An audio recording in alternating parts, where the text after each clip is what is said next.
Okay. Let's point it at my mouth. We need to get this into presenter mode, and then we're going to check how long this chapter is supposed to be. Okay. I am way late, so these are both about 15-minute chapters. We should be able to get both of them done pending a large quantity of mistakes. We'll see. I need to finish the rest of the behind the stories for this guy, man. I need, I saw one of the chapters for tomorrow is only 5 minutes. I'll probably try to knock it out.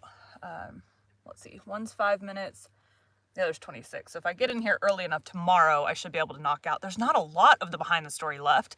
I just haven't been doing it. Technically, we already did Charles Dickens. I just never did him behind the story because it was before I started doing, because we did Charles Dickens Christmas of 21, and I started behind the story at the beginning of 22, so. Today we'll be continuing Great Expectations by Charles Dickens. Chapter 12. My mind grew very uneasy on the subject of the pale young gentleman. The more I thought of the fight, and recalled the pale young gentleman on his back in various stages of puffy and in crimson countenance, the more certain it appeared that something would be done to me. I felt that the pale young gentleman's blood was on my head, and that the law would avenge it.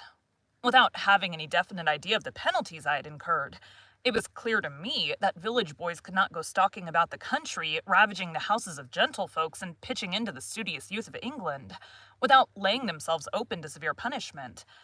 For some days I had been kept close at home, and looked out at the kitchen door with the greatest caution and trepidation before going on an errand, lest the officers of the county jail should pounce upon me. The pale young gentleman's nose had stained my trousers, and I tried to wash out that evidence of my guilt in the dead of night. I had cut my knuckles against the pale young gentleman's teeth, and I twisted my imagination into 1,000 tangles as I devised incredible ways of accounting for that damnatory circumstance, when I should be haled before the judges. When the day came round for my return to the scene of the deed of violence, my terrors reached their height. Whether myrmidons of justice, especially sent down from London, would be lying in ambush behind the gate, whether Miss Havisham, preferring to take personal vengeance for an outrage done to her house, might rise in those grave clothes of hers, draw a pistol and shoot me dead, whether suborned boys, a numerous band of mercenaries, might be engaged to fall upon me in the brewery, and cuff me until I was no more. It was high testimony to my confidence in the spirit of the pale young gentleman that I never imagined him excessive.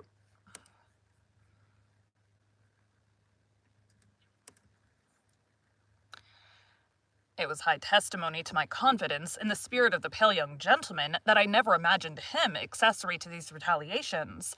They always came into my mind as the acts of injudicious.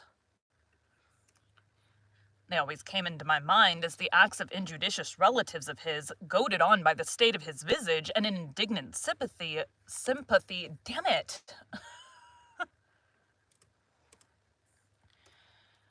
They always came into my mind as the acts of injudicious relatives of his, goaded on by the state of his visage and in indignant sympathy with the family features. However, go to Miss Havisham's I must. And go I did, and behold, nothing came of the late struggle. It was not alluded to in any way, and no pale young gentleman was to be discovered on the premises. I didn't listen to his voice before I started.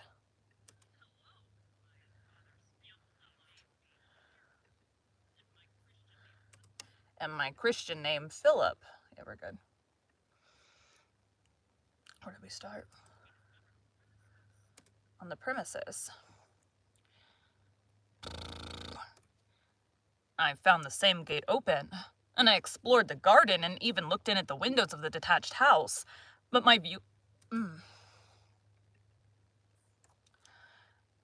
was suddenly stopped by the closed shutters within, and all was lifeless. Only in the corner where the combat had taken place could I detect any evidence of the young gentleman's existence. There were traces of his gore in that spot, and I covered them with garden mold from the eye of man. On the broad landing between Miss Havisham's own room and that other room in which the long table was laid out, I saw a garden chair, a light chair on wheels that you pushed from behind. It had been placed there since my last visit, and I entered that same day on a regular occupation of pushing Miss Havisham in this chair. When she said she was tired of walking with her hand upon my shoulder round her own room, and across the landing and round the other room, over and over and over again we would make these journeys, and sometimes they would last as long as 3 hours at a stretch. I insensibly fall into a general mention of these journeys as numerous, because it was at once settled that I should return every alternate day at noon for these purposes, and because I'm now going to sum up a period of at least 8 or 10 months. As we began to be more used to one another, Miss Havisham talked more to me and asked me such questions as what had I learnt and what was I going to be.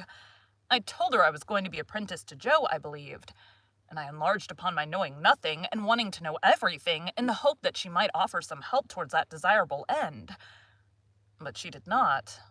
On the contrary, she seemed to prefer my being ignorant. Neither did she ever give me any money or anything but my daily dinner, nor ever stipulate that I should be paid for my services. Stella was always about and always let me in and out, but never told me I might kiss her again. Sometimes she would coldly tolerate me. Sometimes she would condescend to me. Sometimes she would be quite familiar with me. Sometimes she would tell me energetically that she hated me. Miss Havisham would often ask me in a whisper, or when we were alone.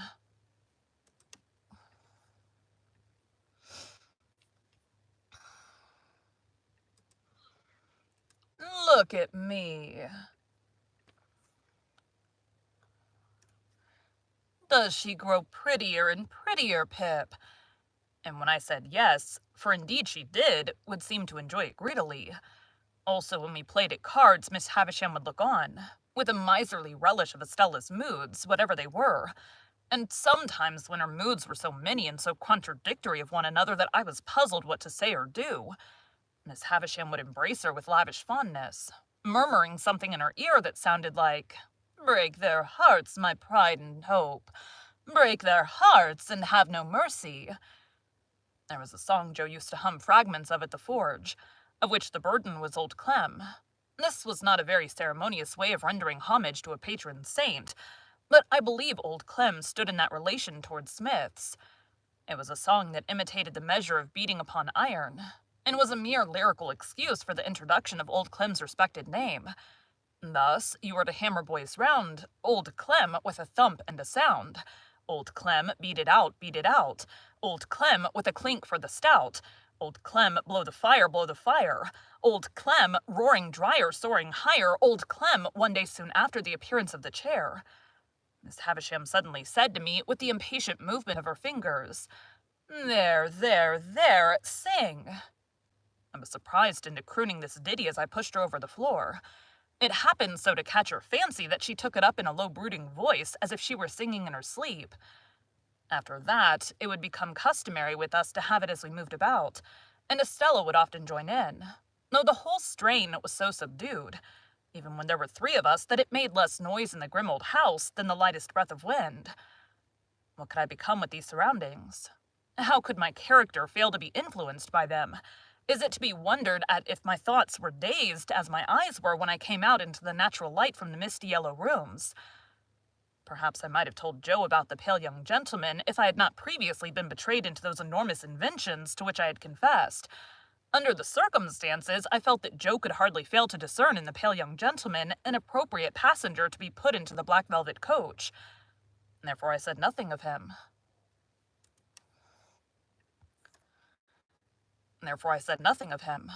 Besides, that shrinking from having Miss Havisham and Estella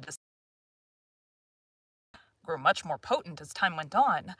Posed complete confidence in no one but Biddy, but I told poor Biddy everything. Why it came natural to me to do so, and why Biddy had a deep concern in everything I told her, I did not know then. I think I know now. Meanwhile, councils went on in the kitchen at home, fraught with almost insupportable aggravation to my exasperated spirit. That ass, Pumblechook, used often to come over of a night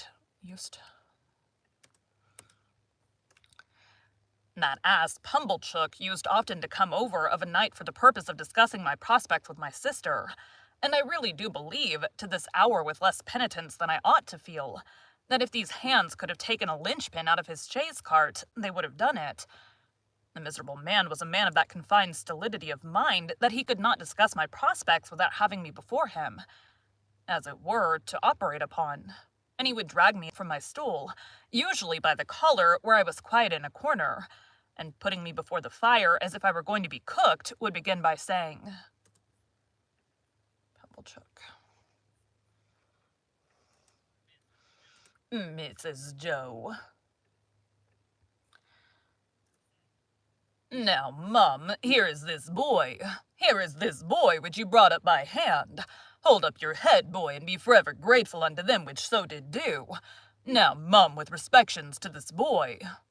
And then he would rumple my hair the wrong way, which from my earliest remembrance is already hinted, I have in my soul denied the right of any fellow creature to do, and would hold me before him by the sleeve, a spectacle of imbecility only to be equalled by himself. Then he and my sister would pair off in such nonsensical speculations about Miss Havisham and about what she would do with me and for me, that I used to want, quite painfully, to burst into spiteful tears, fly at Pumblechook and pummel him all over. In these dialogues, my sister spoke to me as if she were morally wrenching one of my teeth out at every reference, while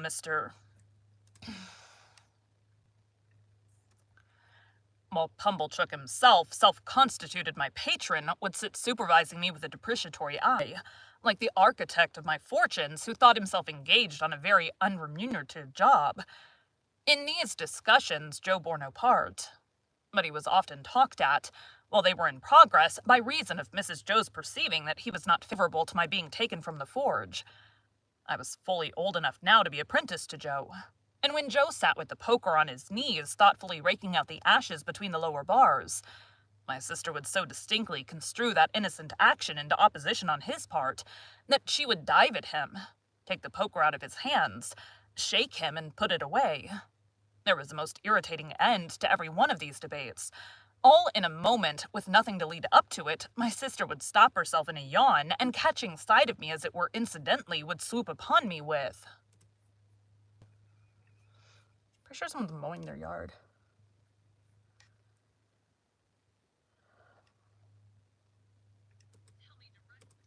Tell me directly. What that'll do on the audio, though, because I've had this happen, unless it's like my immediate neighbor, in which case it's like right outside where my air conditioner vents to. If it's someone like down the road a little ways, it'll leave like a teeny tiny low, it's not even a hum, because by the time I run my processors on it, it's so quiet, like you can see it there, but you can't hear it at all. Come, there's enough of you. You get along to bed. You've given trouble enough for one night, I hope. As if I'd besought them as a favor to bother my life out.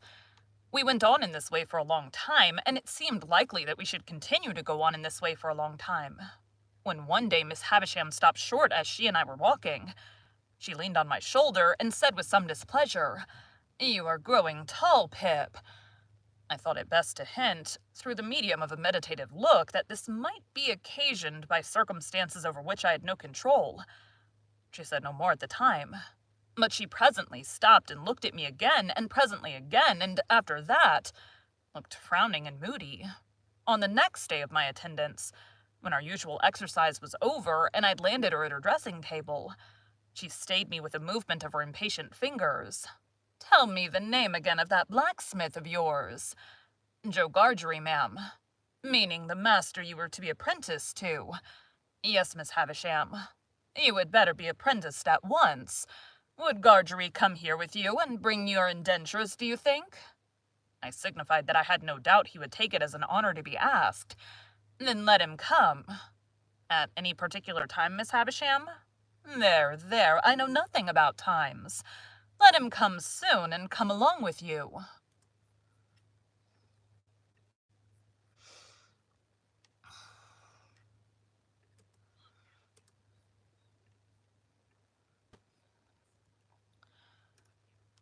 When I got home at night and delivered this message for Joe, my sister went on the rampage in a more alarming degree than at any previous period. She asked me and Joe whether we supposed she was doormats under our feet, and how we dared to use her so, and what company we graciously thought she was fit for.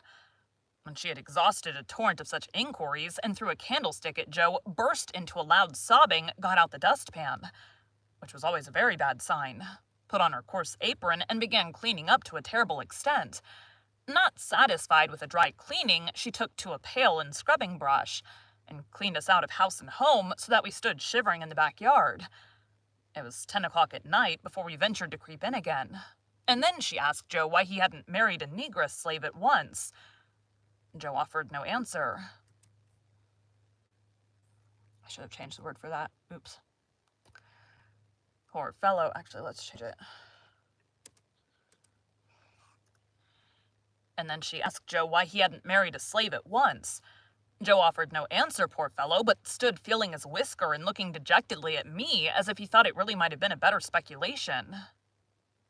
Thank you for joining Bite at a Time Books today, while we read a bite of one of your favorite classics. Again, my name is Bree Carlile, and I hope you come back tomorrow for the next bite of Great Expectations. Thanks, guys.